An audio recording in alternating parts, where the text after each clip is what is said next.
Всем привет! Очередной обзор очередного вездехода.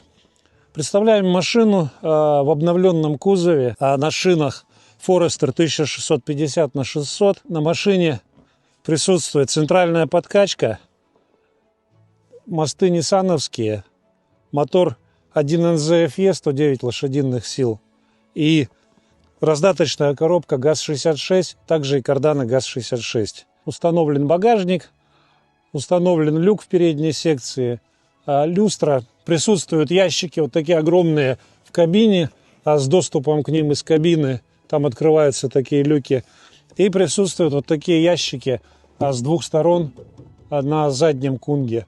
Также само еще два ящика присутствуют вот здесь сзади, тоже доступ к ним из кабины. Лебедка стоит на 4500 LBC, ровно.